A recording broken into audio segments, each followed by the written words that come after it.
Hello दोस्तों, नमस्ते, जय माता दी। मैं अपने चैनल सोनम आदि लोकगीत, नेहा आदि लोकगीत दोनों पे आप लोग का स्वागत करती हूँ। एक छोटा सा बहुत प्यारा चुटकुला नाच गीत है, आप लोग सुनिएगा और कमेंट बॉक्स में ज़रूर बताइएगा कि हमारा गीत कैसा लगा। अगर अच्छा लगा तो हमारे चैनल को लाइक, सब्सक्राइब, शेयर, कमेंट जरूर कीजिएगा। तो चलिए मैं सुनाती हूँ, आप लोग सुनिए और कमेंट करके ज़रूर बताइएगा और अपना आशीर्वाद प्यार दुलार जरूर दीजिएगा। तो चलिए मैं सुनाती हूँ, आप लोग सुनिए।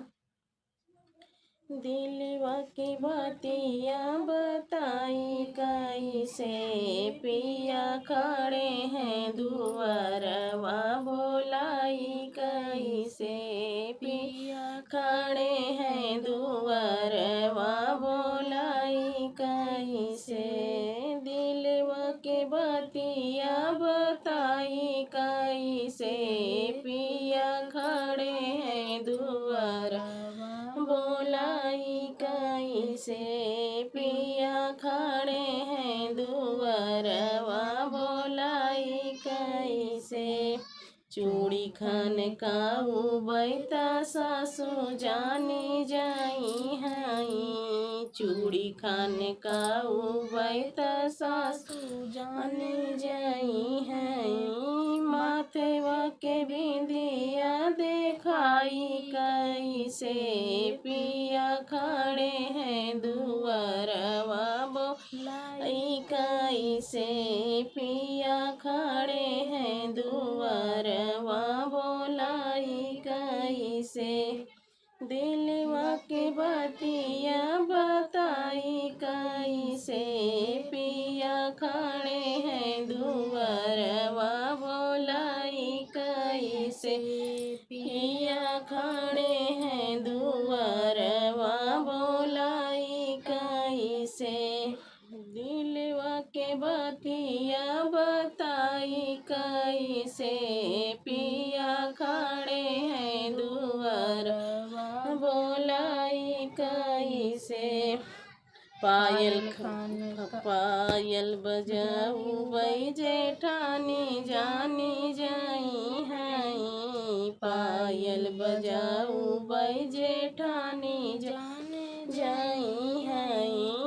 होठवा के लालिया देखाई कैसे जी, होठवा के लालिया देखाई कैसे, पिया खड़े हैं दुआरवा बोलाई कैसे, पिया खड़े हैं दुआरवा बोलाई कैसे।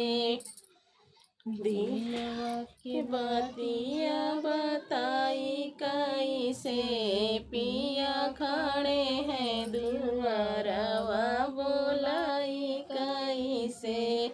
दिलवा के बतिया बताई कैसे, पिया खड़े हैं दुआरवा बोलाई कैसे।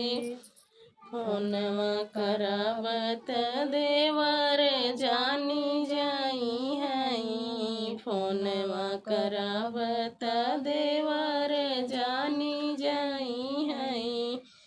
रेशम के चोलिया देखाई कैसे, पिया खड़े हैं दुआरवा बोलाई कैसे, पिया खड़े हैं दुआरवा बोलाई कैसे।